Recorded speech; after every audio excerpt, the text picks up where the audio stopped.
Hello student, welcome to my channel Computer Shagufi. My name is Shagufi Anjum. Today we will learn about linked list and data structures using C.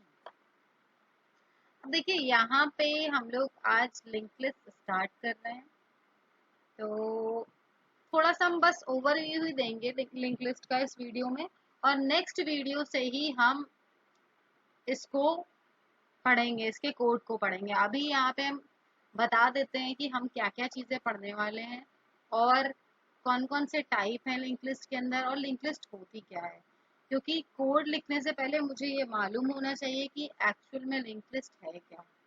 ठीक है, तो start करते हैं। देखिए यहाँ पे हमने लिंक लिस्ट को पढ़ाने से पहले एडवांटेज ऑफ एरे रखा है। ठीक है, एडवांटेज ऑफ एरे, देखिए एरे का क्या एडवांटेज है। एरे का सबसे बड़ा एडवांटेज ये है कि इजी टू एक्सेस है। ठीक है, efficient memory usage, fast searching and sorting, इसके अंदर फास्टली, क्योंकि लीनियर वे में डेटा पड़ा होता है, हमें जल्दी से डेटा एक्सेस हो जाता है। फ्लेक्सिबिलिटी हमारी इसके अंदर देखने को मिलती है। सिंपल टू अंडरस्टैंड, एरे के अंदर हमें ये सारे एडवांटेज मिलते हैं। अब देखिए हम डिसएडवांटेज की बात करें, कोई भी नई चीज आई तो कहीं ना कहीं किसी के डिसएडवांटेज को ही वो कवर अप करती है। ठीक है, जैसे यहाँ पे एरे में अगर बोले तो फिक्स साइज जो है एरे, ठीक है, एरे क्या है, फिक्स साइज का है। वेस्टेज ऑफ मेमोरी इसके अंदर बहुत है। जैसे मान लीजिए आप एरे 100 बना रहे हो और आपने यूज 20 ही साइज इसका किया, हुआ क्या, बाकी के 80 जो ब्लॉक्स थे वो क्या हो गए, वो वेस्ट हो गए। तो यहाँ पे वेस्टेज ऑफ मेमोरी भी काफी है। Difficult in insertion and deletion, तो यहाँ पे डिफिकल्टीज भी आती है हमें इंसर्शन और डिलीशन को लेके। Inefficient for searching, limited flexibility. देखिए लिमिटेड फ्लेक्सिबिलिटी इसलिए लिखा हुआ है क्योंकि यहाँ पे इसका जो साइज है, वेस्टेज ऑफ मेमोरी है, तो कुछ इसलिए यहाँ पे ये चीज डाली गई है। अब देखिए लिंक लिस्ट ये सारे डिसएडवांटेज को कवर अप करता है। तो देखिए यहाँ पे लिंक लिस्ट क्या है, जैसे कि हमने एरे पढ़ा था, तो एरे भी हमारा क्या था, लीनियर डेटा स्ट्रक्चर था। एरे कैसा डेटा स्ट्रक्चर था, लीनियर था।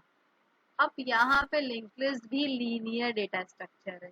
ठीक है, लिंक लिस्ट भी कैसा डेटा स्ट्रक्चर है, लीनियर डेटा स्ट्रक्चर है that store collection of data dynamically. देखिए अब फर्क क्या है, हमारा जो एरे था वो स्टैटिकली चल रहा था, लेकिन लिंक लिस्ट एलिमेंट को स्टोर करता है डायनेमिकली।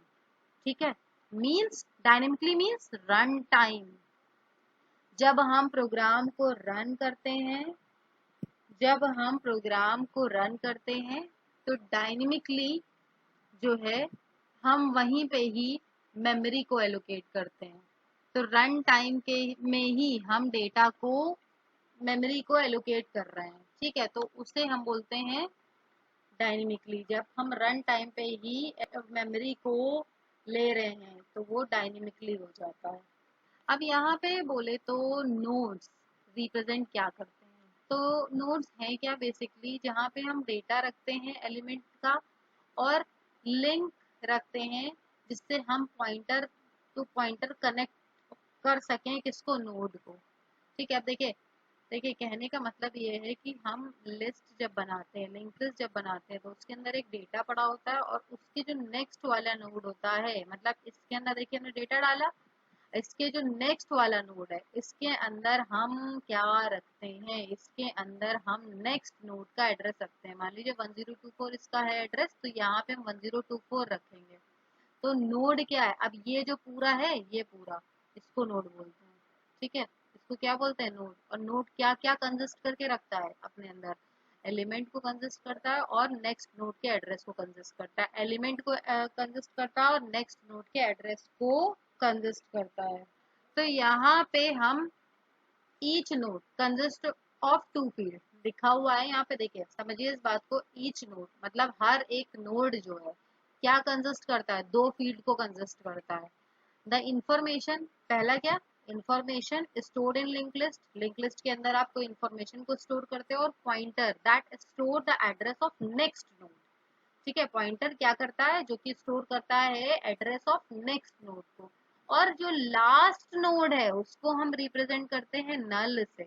नल मीन्स नथिंग, कुछ भी नहीं है इसके आगे, ठीक है।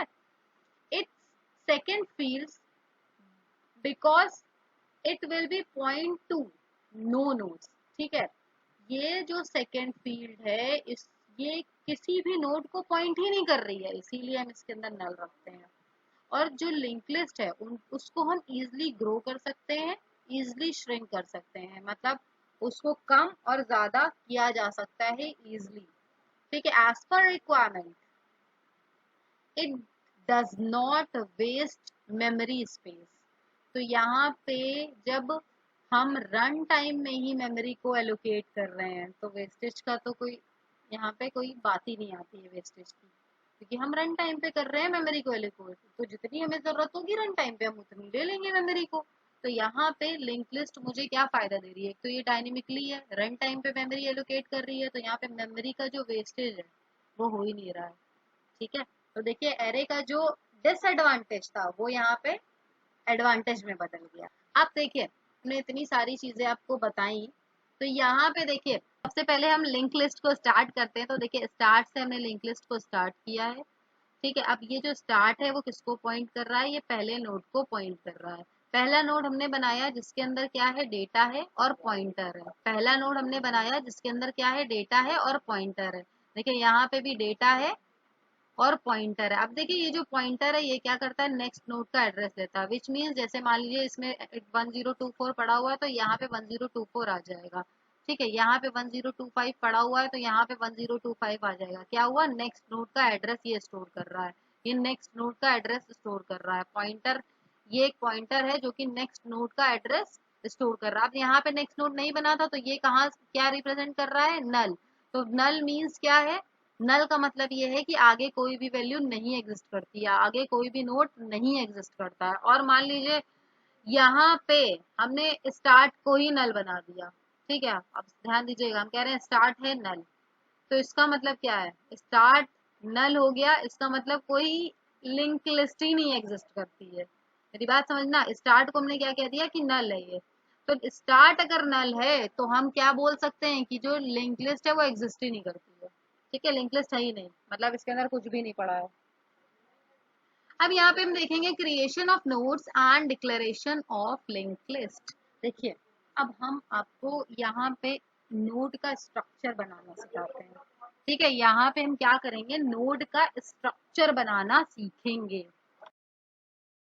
तो यहाँ पे हम नोड का स्ट्रक्चर बनाना सीख रहे हैं। देखिए हमने अभी इससे पहले वाली स्लाइड में क्या देखा है, डेटा है पॉइंटर है, डेटा है पॉइंटर है, सब में डेटा पड़ा है पॉइंटर पड़ा है। पॉइंटर क्या स्टोर कर रहा है, नेक्स्ट नोड का एड्रेस स्टोर कर रहा है। तो देखो हम जब स्ट्रक्चर बनाएंगे तो देखिए कैसे बनाएंगे।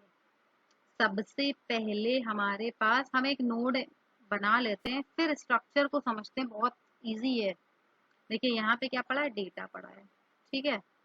और यहाँ पे हम नेक्स्ट नोड का हम एड्रेस स्टोर कर रहे हैं। तो जब हम नेक्स्ट नोड का एड्रेस स्टोर कर रहे हैं तो कहीं ना कहीं हम स्ट्रक्चर को ही रेफरेंस कर रहे हैं। अब ध्यान दीजिएगा, हमने क्या करा, एक नोड बनाना है, नोड का स्ट्रक्चर बनाना है। अब नोड के स्ट्रक्चर के अंदर डेटा है और उसका एड्रेस है, किसका एड्रेस है, नेक्स्ट नोड का एड्रेस है, ठीक है। नेक्स्ट नोड का एड्रेस पड़ा हुआ है। तो देखिए यहाँ पे हमने कहा स्ट्रक्चर बनाओ नोड नाम से, और इसके अंदर एक इंटीजर है जो कि डेटा के नाम से है, और यहाँ पे इसके नेक्स्ट में क्या कर रहा है, एक नोड का एड्रेस है ना, इसके नेक्स्ट में क्या कर रहा है, एक नोड का एड्रेस है। तो इसके नेक्स्ट में अगर नोड का एड्रेस है तो नोड क्या है, स्ट्रक्चर नोड है। नोड क्या है, स्ट्रक्चर नोड है। तो हमने यही इसके अंदर लिख दिया स्ट्रक्चर नोड, और हम इसको बोल दे रहे हैं ये नेक्स्ट है। इसको क्या बोल दे रहे हैं हम, नेक्स्ट है। इसको हम कोई भी नाम दे सकते हैं, लेकिन नेक्स्ट देना ज्यादा आसान है कि डेटा का नेक्स्ट, ठीक है, डेटा का नेक्स्ट या नोड का नेक्स्ट, नोड का डेटा। इस तरह से हम अभी आगे चल के एज्यूम करेंगे। तो यहाँ पे देखिए क्या करा हमने, स्ट्रक्चर नोड को नेक्स्ट बोल दिया, तो हुआ क्या, कुछ इस तरह से हो गया, ये डेटा हो गया और ये नेक्स्ट हो गया। तो ये क्या करता है, ये जो नेक्स्ट है वो किसको पॉइंट कर रहा है, स्ट्रक्चर नोड को। तो स्ट्रक्चर नोड एक और नोड बन गया, उसको पॉइंट कर रहा है। मेरी बात समझ में आई। अब ये हमारा नेक्स्ट हो गया, तो नेक्स्ट नोड के एड्रेस को ये पॉइंट कर रहा है, जिसके थ्रू हम एक चेन बना रहे हैं और चेन के थ्रू हम दूसरे डेटा पे पहुंच जा रहे हैं। ठीक है। और फिर हमने क्या लिखा, जो स्ट्रक्चर नोड है उसका नाम हमने चेंज करके एन दे दिया, क्योंकि हम बार बार नोड नहीं लिखेंगे, हम एन लिखेंगे, मेरा काम चल जाएगा। ठीक है, स्ट्रक्चर नोड के अंदर हमने क्या करा, एक पॉइंटर दे दिया एन नाम का, तो हुआ क्या इससे, हम नोड को एन लिख सकते हैं। ठीक है, हम नोड को क्या लिख सकते हैं, एन लिख सकते हैं। और जैसे ही आप एन लिखोगे तो इसका मतलब ये है कि ये बन के आ जाएगा हमारे पास, इसका क्या मतलब है, ये वाला पूरा डेटा बन के आ जाएगा। ठीक है, तो यहाँ पे हम जब स्ट्रक्चर को बना लेंगे और इसके अंदर कोई डेटा स्टोर करवाएंगे तो हमें ये यूज करना पड़ेगा, क्योंकि जब भी हम डायनेमिकली मेमोरी को एलोकेट करवाते हैं तो हमें मैलॉक का यूज करना पड़ता है। कैलॉग का भी यूज कर सकते हो, लेकिन हम क्या कर रहे हैं, हम एक एक बार में एक ही डेटा ले रहे हैं, एक एक बार में एक ही डेटा ले रहे हैं, हर बार एक नोड बना रहे हैं और उसके अंदर एक ही डेटा ले रहे हैं। तो यहाँ पे इसीलिए हमने मैलॉक का यूज किया है। ठीक है, मैलॉक एक एक ही इंटीजर को रखता है। मैलॉक इन सी, तो यहाँ पे हम मैलॉक को थोड़ा सा पढ़ लेते हैं। मैलॉक क्या है, use to allocate a specific size of memory block at the runtime of program। तो ये किस लिए यूज किया जाता है, ये हमें एलोकेट करता है specific size of memory at the run time of the program. It means it create a dynamic memory allocated at runtime when the user and programmer does not know the amount of memory space is needed in the program। हमें मालूम ही नहीं कि हमें कितना size लेना है, कितनी हमें मेमोरी यूज करनी है और कितने हमें नंबर ऑफ एलिमेंट्स स्टोर करने हैं। तो सबसे बेस्ट ऑप्शन है, मुझे मैलॉक फंक्शन का यूज करके मैं डायनेमिकली रन टाइम पे कितने भी एलिमेंट को दे सकती हूँ, यहाँ पे मतलब कितने भी एलिमेंट को हम प्रिंट करवा सकते हैं। अब मैलॉक को आप जब यूज करते हो तो आपके पास एक लाइब्रेरी है, आपको वो लानी होती है अपने प्रोग्राम के अंदर। उस लाइब्रेरी का नाम है stdlib.h। तो ये एक हेडर फाइल है जिसको आप मैलॉक को जब यूज करोगे, मैलॉक फंक्शन को यूज करोगे तो आप इसको कॉल करोगे। तो यहाँ पे हमें #include stdlib.h का यूज करना होगा, क्योंकि मैलॉक फंक्शन stdlib के अंदर है, जो कि हमें डायनेमिकली मेमोरी एलोकेट करवाता है। यहाँ पे इसका सिंटैक्स लिखा हुआ है, यहाँ पे हमने एक वेरिएबल दिया है, इसके अंदर कास्ट टाइप है और फिर मैलॉक लिखा है और इसका बाइट साइज लिखा है। अब देखिए यहाँ पे जो अबव सिंटैक्स लिखा है इसको थोड़ा सा एक्सप्लेन किया है हमने। बाइट साइज जो है is an argument that specify the size of memory block, और ये जो बाइट साइज है ये स्पेसिफाई करेगा मेमोरी ब्लॉक के साइज को जो कि बाइट में है। ठीक है, which is passes into the malloc function, जो कि ये malloc function को पास कर देगा। reserve the contiguous memory, जो रिजर्व कर लेगा contiguous memory को। a malloc function return a type void pointer, और malloc function कैसा रिटर्न टाइप करेगा, void pointer टाइप है, that can be cast into a pointer of any defined form। यहाँ पे देखिए अब हम लोग पढ़ने वाले क्या है, तीन टाइप की लिंक लिस्ट होती है। ठीक है, 3 types of link list are there. तो यहाँ पे हम तीनों को ही कवर अप करेंगे। तो बस छोटा सा ओवरव्यू दे रहे हैं लिंक लिस्ट के बारे में। अब देखिए ओवरव्यू देना बहुत ज़रूरी है, बिकॉज लिंक लिस्ट थोड़ा सा टफ है। तो अगर ओवरव्यू नहीं देंगे तो आप लोग आगे प्रोग्राम्स को नहीं कर पाओगे। ठीक है, तो हमें समझना ज़रूरी है कि सिंगल लिंक लिस्ट क्या होती है, डबली लिंक लिस्ट क्या होती है, सर्कुलर लिंक लिस्ट क्या होती है। अगर आप इन सब चीज़ों को समझ लेते हो, स्ट्रक्चर को आपको आपको बनाना आ जाता है, ये सारे नोट्स को आपको बनाना आ जाता है, तो आपके लिए बहुत ईजी हो जाएंगी चीज़ें। तो यहाँ पे बस हम कोशिश यही कर रहे हैं कि आपको थोड़ा सा आसान तरीके से समझा पाएं। तो हम बस यहाँ पे बस इतना ही काम कर रहे हैं, हम कोई भी कोड नहीं कर रहे हैं, कुछ नहीं कर रहे हैं, बस आपको सिंपली समझा रहे हैं कि नोड क्या होता है, सिंगल लिंक लिस्ट क्या होता है, डबल लिंक लिस्ट क्या होता है। बस बाकी काम तो हम आगे करेंगे ही, कोड्स पे भी काम करेंगे, इसको प्रॉपर ड्राई रन भी इसका करेंगे और बहुत अच्छे से इसको समझने वाले हैं। और यकीन मानो इसके बाद इससे आसान टॉपिक आपको कोई नहीं। तो यहाँ पे हम सिंगल लिंक लिस्ट को देखते हैं। तो सिंगल लिंक लिस्ट क्या करता है, यहाँ पे देखिए Single linked list is the most common type of linked list. Each node has data and address fields contain a reference of next node. जो एड्रेस फील्ड है वो क्या करती है, कंटेन करती है एड्रेस नेक्स्ट नोड का। यहाँ पे जैसे 1024 ले लिया तो यहाँ पे 1024 आ जाएगा, ठीक है। यहाँ पे हमने 1025 ले लिया तो यहाँ पे 1025 आ जाएगा। तो ये नेक्स्ट का एड्रेस स्टोर करती है। अब सिंगल लिंक लिस्ट जो है वो कुछ इस तरह से हम रिप्रेजेंट करते हैं। अभी तक के हमने जितने भी एग्जाम्पल दिए हैं, पीछे जितना भी समझाया, वो सिंगल लिंक लिस्ट को ही समझा रहे थे हम। स्टार्टिंग एक नोड होता है और वो हम लिंक करते हैं डेटा और उसके नेक्स्ट नोड से। तो नेक्स्ट नोड हमारा जो भी बना है उससे लिंक है, फिर नेक्स्ट नेक्स्ट, और इसी तरह से जो लास्ट वाला नोड है उसको हमने नल रखा है, बिकॉज इसके आगे कोई भी नोड जो है वो एग्जिस्ट नहीं कर रहा है, ठीक है। और अगर हम स्टार्ट नोड को ही नल बना दें तो वहां पे क्या होगा कि यहाँ पे लिंक लिस्ट ही नहीं एग्जिस्ट कर रही है। अभी तो यहाँ पे देखिए 3 नोड एग्जिस्ट कर रहे हैं, लेकिन अगर हम स्टार्टिंग को ही नल बना देते हैं तो क्या होता है, लिंक लिस्ट ही नहीं एग्जिस्ट कर रही है, मतलब है ही नहीं, कुछ भी नहीं है। देखिए जो दूसरा टाइप है वो है सर्कुलर टाइप।